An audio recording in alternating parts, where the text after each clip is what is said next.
নমস্কার, টুকিটাকিতে এলিনার আরও একটি ভিডিওতে আপনাদের সকলকে স্বাগত জানাচ্ছি।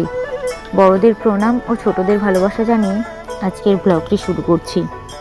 এই মুহূর্তে যে ভিডিওটি আপনারা দেখতে পাচ্ছেন সেই ভিডিওটি হলো অনেক দিন আগে, সেই মার্চ মাসের ভিডিও। তখন ছিল দোল পূর্ণিমার উৎসব। আজ প্রায় কয়েক বছর হলো আমার পিসির বাড়িতে দোল পূর্ণিমার দিন কৃষ্ণ পুজোর আয়োজন করা হয়। তাই পরিবারের সকলের সঙ্গে সঙ্গে আত্মীয় স্বজনরাও একটু চেষ্টা করি যেন দোল পূর্ণিমাটা পিসির বাড়িতেই কাটানো যায়। আমরা প্রায় অনেকেই এই ঠাকুরের মূর্তি নিতে চলে এসেছি, কিন্তু আসার পরে দেখছি এখনও ঠাকুরটাকে ভালো করে সাজানো হয়নি। তার কারণটাও আছে। এবছর তো পূর্ণিমা দুদিন পড়েছিল, তো পিসির প্ল্যান ছিল যে পরের দিন পুজো করা হবে, কিন্তু আমাদের সবার আলোচনায় সেটাকে তার আগের দিন, মানে যেদিন পুজো করার কথা ছিল তার আগের দিন সেটাকে শিফট করা হয়। সেদিন সন্ধ্যাবেলায় পুজোটা হবে। যেখানে ঠাকুর অর্ডার করা হয়েছিল, পরে যখন সেখানে জানানো হয় তো ওরা আর অত তাড়াতাড়ি কমপ্লিট করে দিতে পারেনি। তাই আমরা ঠাকুর আনতে যাওয়ার পরেও কিছুটা সময় আমাদের ওখানে দাঁড়িয়ে থাকতে হয়। এই যে ভদ্রলোক এখন ঠাকুরটা ঠিক করছেন, আমরা সবাই আশেপাশে দাঁড়িয়ে আছি, সমস্ত কিছু দেখছি, বেশ ভালোই লাগছে। এরকমভাবে ঠাকুর সাজানো এর আগে সেরকমভাবে কখনো দেখা হয়ে ওঠেনি, তাই একটু দেখে নিচ্ছি এবং আপনাদের সঙ্গেও শেয়ার করছি। আপনারাও দেখুন, আর যারা যারা এরকম ঠাকুর সাজানো দেখেননি তাদেরও একটা নতুন অভিজ্ঞতা হয়ে যাবে। ঠাকুরটা কেমন সাজানো হয়েছে বা হচ্ছে একটু কমেন্ট করে জানাবেন প্লিজ। এদিকে ঠাকুর নিতে চলে এসেছি আমি, আমার বাবা, আমার দিদি, আমার মেজো পিসি, সেজো পিসি, বড় পিসি, আমার কাকি, আমার দিদির ছেলে, আমার দাদার ছেলে, আমার বোন, আমার প্রত্যেকেই ঠাকুর নিতে চলে এসেছি। আস্তে আস্তে আপনাদের সবার সঙ্গে পরিচয় করিয়ে দেব সবাইকে। শুধু আমার মা আসেনি। এই যে কোলে এটা কে বলুন তো, মনে আছে আপনাদের? এই হলো আমার দিদির ছেলে, আমার সোনা পাপ্পা, তবে ভীষণ দুষ্টু। ওই যে এর আগের একটা ভিডিওতে আপনাদের বলেছিলাম ভীষণ দুষ্টু, ও এখন কাসর বাজাবে। ওই যে দেখুন কাসরও বাজাচ্ছে। যা দুষ্টু, ওর মন মর্জি মতো সব কিছু হতে হবে। কখনো কখনো সেটা যদি না শোনা হয় এমন জোরে জোরে চিৎকার করবে, তবে হ্যাঁ সেগুলো শুনে আপনি বিরক্ত বোধ করবেন না, আপনি হেসে উড়িয়ে দেবেন। গল্প করতে করতে ঠাকুরও রেডি হয়ে গেল। চলুন এবার ঠাকুরটাকে ভ্যানে বসিয়ে আস্তে আস্তে বাড়ির দিকে রওনা হওয়া যাক।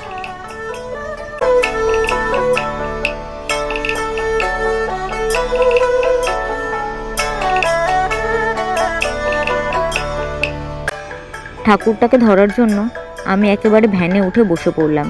সামনে রয়েছে আমার মেজো পিসি, আর আমার পাশে আমার কাকার মেয়ে, এটিও ভীষণ দুষ্টু।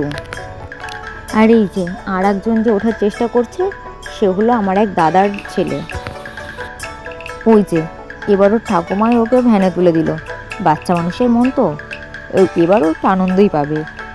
এই যে আমার বাবা এবার তার নাতিকে কোলে নিয়ে বাড়ির দিকে রওনা দেবে। চলুন এবার আস্তে আস্তে বাড়ির দিকে রওনা দেওয়া যাক।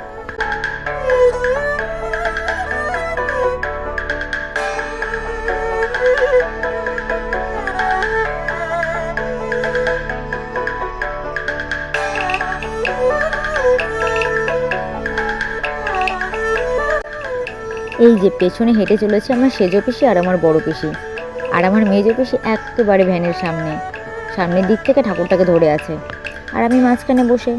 পেছনে আছে আমার কাকি, আমার দিদি, আমার বাবা আর আমার ভাগ্নে।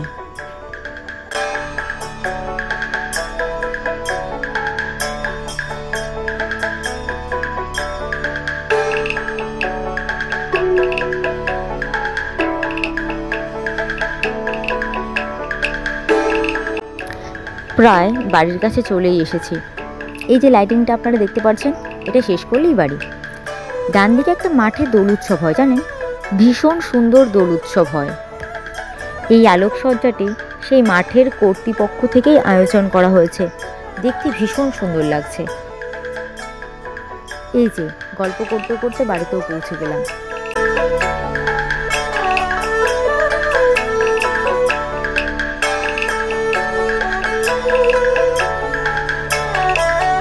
এটাই হলো আমার পিসির বাড়ি, এই বাড়িতেই পুজোটা হবে। চলে এসেছি বাড়ির সামনে। এবার এক এক করে ভ্যান থেকে নেমে ঠাকুরটাকে নামানোর পালা।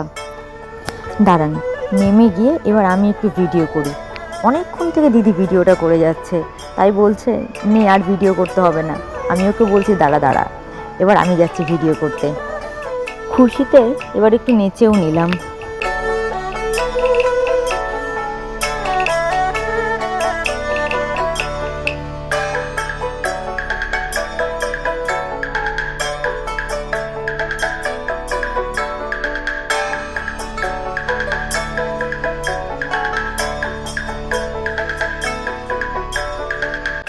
এই যে এটা আমার বাবা, ঠাকুরটাকে ভেতরে নেওয়ার জন্য দাঁড়িয়ে আছে।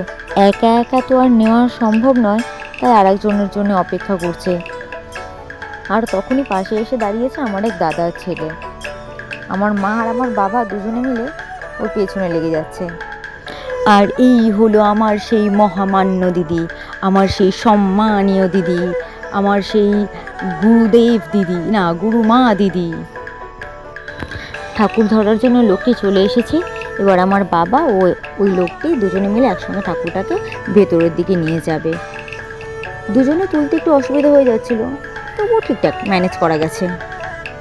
দোল পূর্ণিমা মানেই কি ভালো একটা ব্যাপার, তাই না বলুন?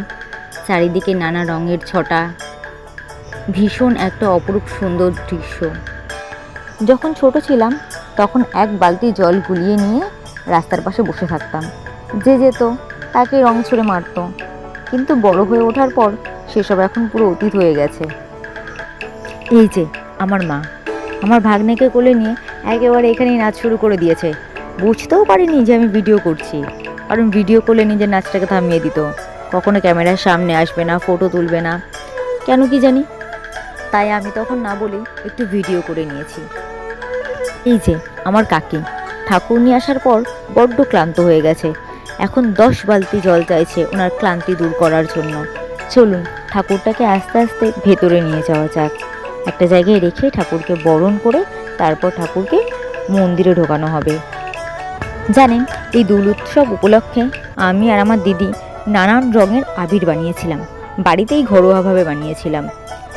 যদিও তার কোনো ভিডিও আমাদের কাছে নেই। আপনারা যদি পরের বার আবির তৈরি করেন তাহলে ঘরোয়াভাবেই তৈরি করতে পারবেন। একটু অ্যারারুট নিয়ে নেবেন, সেটাকে একটু কালার মিক্স করিয়ে রোদ্রের মধ্যে শুকোতে দেবেন। দেখবেন ওটা বেশ ভালোভাবে কালারটা চলে এসেছে।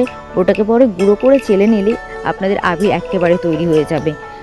আবির তৈরি করাটা তো আপনাদের সঙ্গে শেয়ার করতে পারিনি, তবে কি কি কালার এসেছে সেটা আপনাদের সঙ্গে পরবর্তী একটা ভিডিওতে ঠিক শেয়ার করব। ঠাকুর নামানো তো হয়ে গেল, এবার তাহলে ঠাকুরের বরণের জন্য কিছু আয়োজন করা যাক।